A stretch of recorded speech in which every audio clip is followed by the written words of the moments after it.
सुप्रभात प्यारे बच्चों, प्रिय विद्यार्थियों।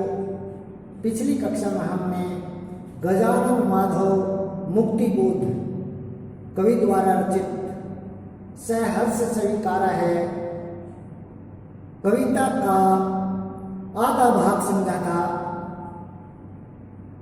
आज की कक्षा में हम अगला आधा भाग समझेंगे। पिछले भाग में हमने समझा था कि कवि कहता है कि तुम का मतलब माता हो सकती है, पत्नी हो सकती है, बहन हो सकती है और सहचरी हो सकती है, कोई भी हो सकती है। मुझे दंड दो, मुझे दंडित करो कि मैं तुम्हें भूल जाऊं और तुम्हारे भूल जाने से मुझे कष्ट होगा। ऐसा नहीं है कि मतलब आसान होगा तुम्हें भूलना। तुम्हारे भूल जाने से मुझे कष्ट होगा, लेकिन वह कष्ट मुझे किसके समान है मेरे लिए? दक्षिणी ध्रुवीय अंधकार अमावस्या, दक्षिण ध्रुव पर अंधकार से युक्त रात्रि के समान है। जिस प्रकार दक्षिणी ध्रुव पर 6 महीने रात रहती है और 6 महीने दिन, तो वह तुम्हारा भूलना भी या तुमको भूलना भी मेरे लिए उस 6 महीने की अंधकार युक्त रात्रि के समान है। लेकिन मैं फिर भी उसको अपने शरीर पर, अपने मन में, अपने हृदय पर लेना चाहता हूँ, झेलना चाहता हूँ और पूर्ण रूप से उसके अंदर डूब जाना चाहता हूँ, उसमें लीन हो जाना चाहता हूँ। ये पढ़ा था हमने पिछले भाग में। आगे समझें। इसलिए कि तुमसे ही परिवेष्टित आच्छादित रहने का रमणीय है उजेला, अब सहा नहीं जाता, नहीं सहा जाता है।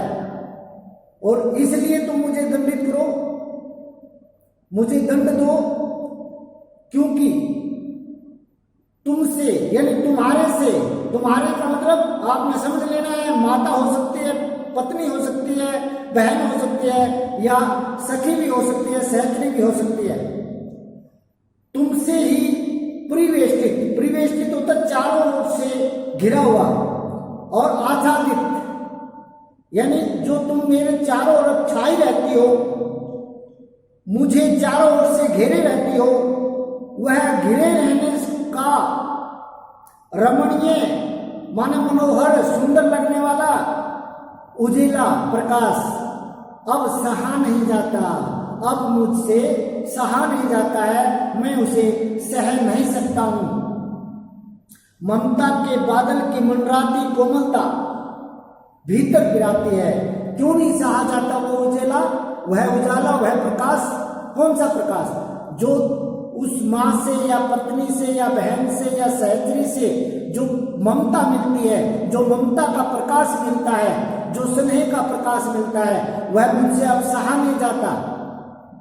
ममता के बादल की मंडराती कोमलता, उस ममता के बादल की रूपक अलंकार है यहाँ ममता के बादल में, यानी उस स्नेह रूपी ममता रूपी बादल की मंडराती हुई जो कोमलता है, वह अंदर से भीतर से पिराती है, कष्ट देती है। पिराना क्या होता है? कष्ट देना। वह मुझे भीतर से कष्ट देती है। कमजोर और अक्षम अब हो गई आत्मा है, और तुम्हारे उस ममता के कारण, तुम्हारे उस ममता के प्रकाश के कारण, तुम्हारे उस ममता की कोमलता के कारण ये जो आत्मा है ये कमजोर और असमर्थ हो गई है।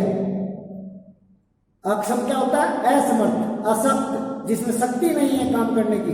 तो ये आत्मा क्या हो गई है? तुम्हारे उस ममता के प्रकाश के कारण, तुम्हारे उस ममता की कोमलता के कारण कमजोर और असमर्थ हो गई है, असक्षम हो गई है। छटपटाती छाती को भवितव्यता डराती है, और मुझे या उस ये कह सकते हैं कि दुखी होती हुई उस आत्मा को, छटपटाती हुई उस आत्मा को, तड़पती हुई इस आत्मा को क्या करती है? भवितव्यता, भविष्य की आशंका डराती है। भविष्य की आशंका डराती है, यानी भविष्य में कोई अनहोनी होने का डर लगता है, कोई अनहोनी होने का डर लगता है। किसके कारण? तुम्हारी ममता के कारण, तुम्हारी उस ममता की कोमलता के कारण। बहलाती सहलाती आत्मीयता बर्दाश्त नहीं होती। अब यहां तक हो गया है कि तुम्हारी उस बहलाती हुई सहलाती हुई यानी दर्द को कम करती हुई, पीड़ा को कम करती हुई आत्मीयता, अपनेपन की भावना, आत्मीयता अपनेपन की भावना अब सहन नहीं होती है, बिल्कुल भी सहन नहीं होती है।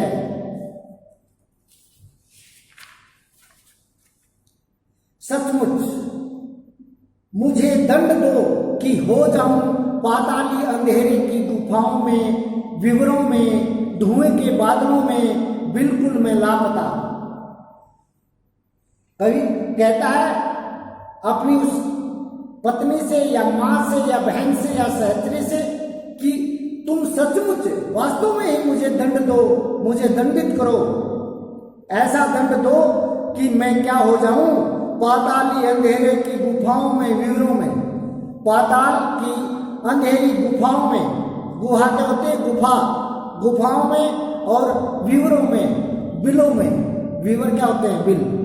कि तुम वास्तव में ही मुझे ऐसा दंड दो जिससे मैं पाताल की अंधेरे से युक्त गुफाओं में, गुहाओं के गुफा और बिलों में, धुएं के बादलों में और धुएं से बने हुए जो बादल होते हैं उनमें एकदम गायब हो जाऊं, लापता हो जाऊं।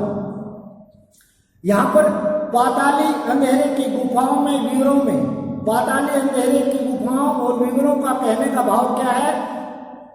बिल्कुल एकांत और शांत स्थान में, बिल्कुल एकांत और शांत स्थान में और धुएं के बादलों में। धुएं के बादल किसका प्रतीक है?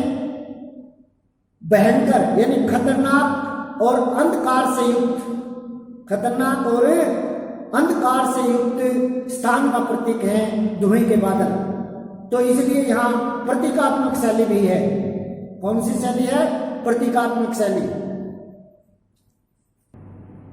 लापता की वहां भी तो तुम्हारा ही सहारा है, इसलिए कि जो कुछ भी मेरा है या मेरा जो होता सा लगता है, होता सा संभव है, सभी वह तुम्हारे ही कारण के कार्यों का घेरा है, कार्यों का वैभव है।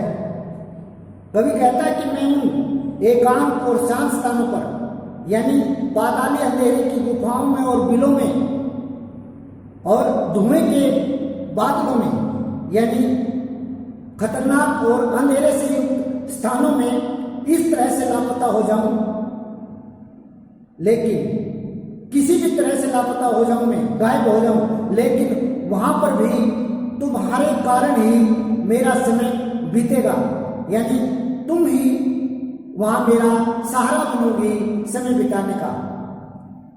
कौन बनोगी? माता, पत्नी, बहन या सहचरी।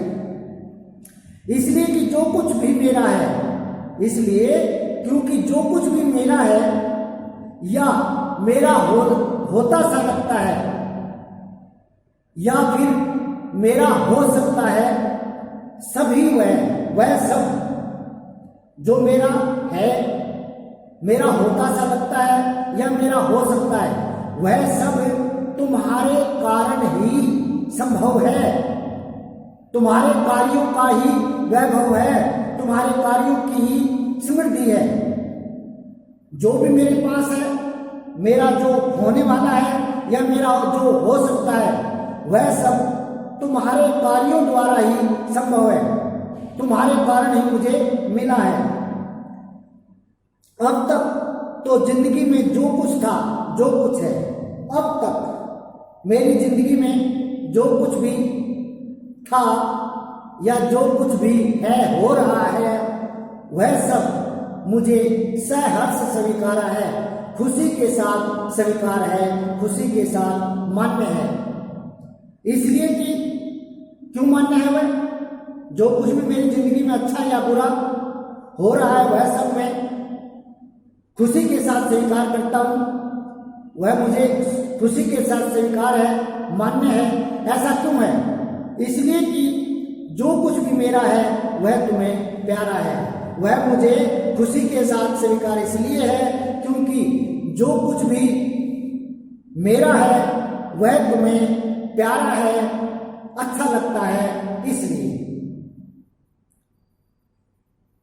ये थी सहज स्वीकारा कविता की संपूर्ण व्याख्या एकदम सरल भाषा में। अब इसके काव्य सौंदर्य पर चर्चा कर लेते हैं, कैसी भाषा का इसमें प्रयोग है और कौन सा छंद है। ये पूरी कविता मुक्त छंद में है या मुक्तक छंद कह सकते हैं।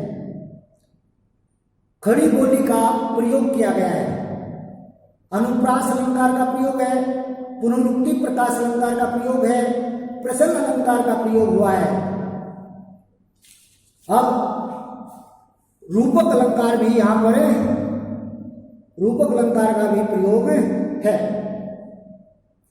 अब देखो, भर भर के और पल पल, देख लो कहां कहां कौन कौन सा अलंकार है। भर भर, पल पल, इनमें जहां एक शब्द दो बार रिपीट हो जाता है, बीच में योजक लगा होता है, समझो वहां पुनरुक्ति प्रकाश अलंकार है।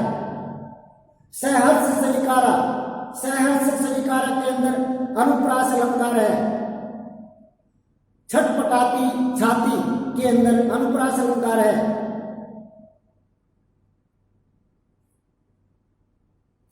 और गर्वीली गरीबी है, गर्वीली गरीबी के अंदर भी अनुप्रास अलंकार है।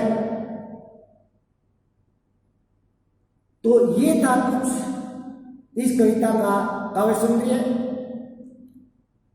इसको आपने दोबारा से अच्छे से पढ़ना है, समझना है और याद करना है। धन्यवाद।